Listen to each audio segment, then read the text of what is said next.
today.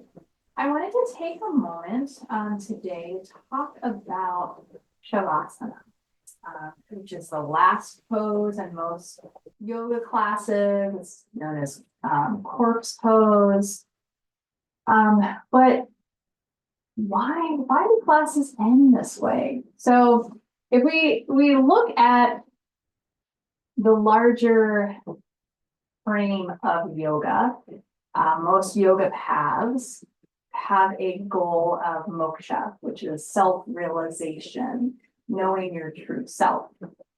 And really, to be able to connect to our true self takes a practice of going inward, right? We are not our true self, our true nature is not out here, it's here. So to know that, we must get more quiet and more still and turn our awareness inward.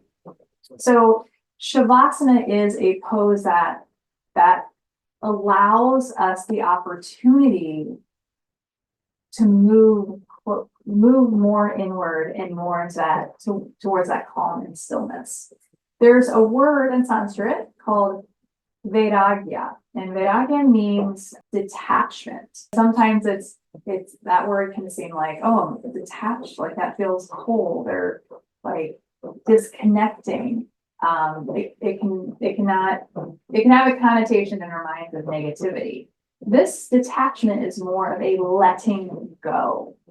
So what are we letting go of in Shavasana?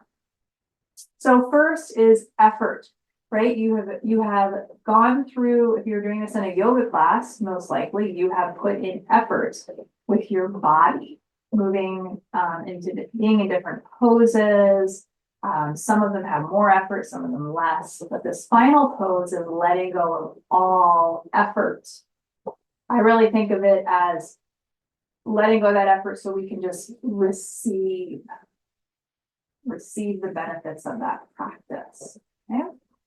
We're also letting go of control, right? A lot of times in poses, we're trying to even though we're working on not doing this, there's the tendency can be like trying to be in a certain way. We do this in life, right? We have images or roles and we're trying to be that role or image. So this is a chance to let go of that, let go of control of all of it. And just be more of ourself. Just be, that word be.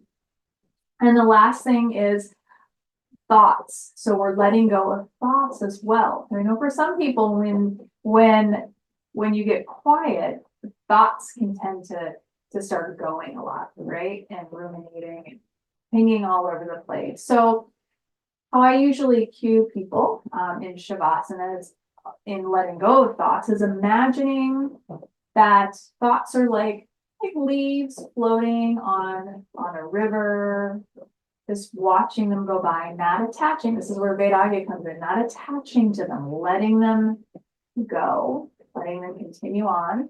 Or like clouds in the sky, like watching clouds moving across the sky, not attaching, not trying to hold on to a thought or explore a thought. The thought comes in, acknowledging it, just letting it go. It's almost watching it move. No need to attach to it. So in Shavasana, we're letting go of effort, letting go of control, of needing to be anything that we're not. Just be yourself, and letting go of just those thoughts as well. Okay, so let's get in Shavasana. I'm going to get in just to show you a couple options, and then I'm just going to take a little bit just to guide you in this process of Vairagya, of letting go while you're in the pose. Okay, so we move over here. So what I would say is in Shavasana, listening to your body, what are the things that help your body relax and just let go? So one way is just simply lying on the back. And instead of being like all tight, think about relaxing and letting go. When I let go, my palms tend to turn up, my feet relax out to the side. I think it can be more comfortable letting the legs be a little wider so the hips can relax. Might have to just adjust the body a little bit. And that's my comfortable spot. For some people, the lower back, having bent knees is more comfortable. And I encourage those who have bent knees to be able to let go of that effort, to let the feet come out a little more and let the knees rest in on each other. So let me show you here. So I'm just kind of doing this. Okay. And that can be just a little bit more, free up that effort and letting the legs support each other. Other things that can be helpful, I have this little bolster for some people. It can be more helpful to have just a little bit of support under the knees. You can bring a blanket and roll it up just slightly to support the neck. That can be more helpful. And for some people, like to have blankets on top of them. Just our bodies tend to get cooler as we're laying. So all of this, why are we doing all of this in this pose? Because a lot of times the body struggles to let go because the nervous system is not feeling safe. So what we're trying to do is really make the body feel as comfortable and safe as possible. So the whole nervous system can be like, all right, I can relax. And hopefully if you've done, been doing your other poses, that's also helped to calm the nervous system. And this is that ultimate pose of just complete release and letting go. Okay. So I'm going to encourage you to get in a position that's comfortable for you. I'm going to come back here so I'm just going to have you listen to the sound of my voice. So if you need to pause video, just take a moment to get comfortable and then start it again. So after you've gotten comfortable, you can feel free to close the eyes or soften the gaze. And starting to soften the soles of the feet. Relaxing the ankles, the knees, the hips. Softening the belly, the lower back. Softening the palms of the hand.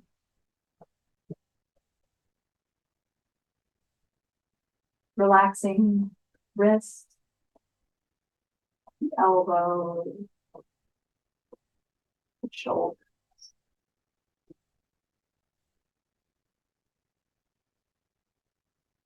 Softening the upper chest, the upper back.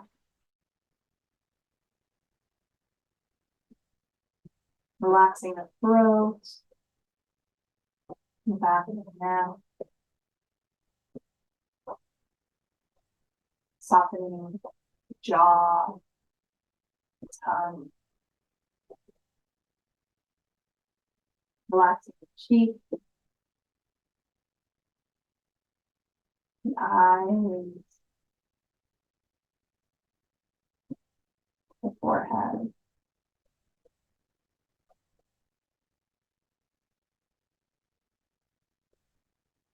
Relaxing the back of the head.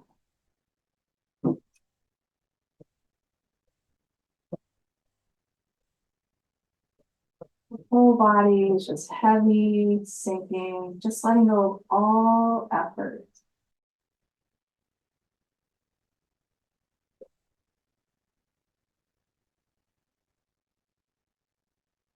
Let go of the breath.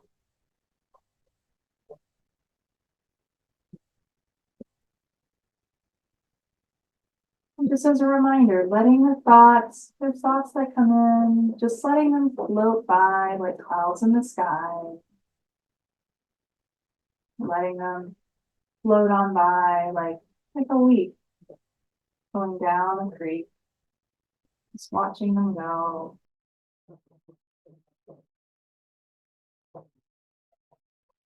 Allowing everything to be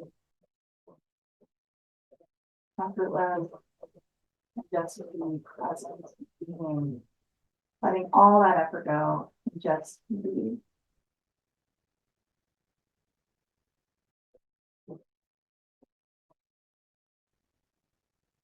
Allowing yourself to be here for a little while, somewhere between 5 to 10 minutes.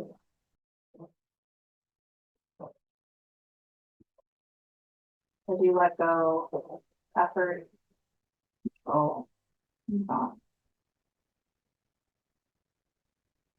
No, that's it.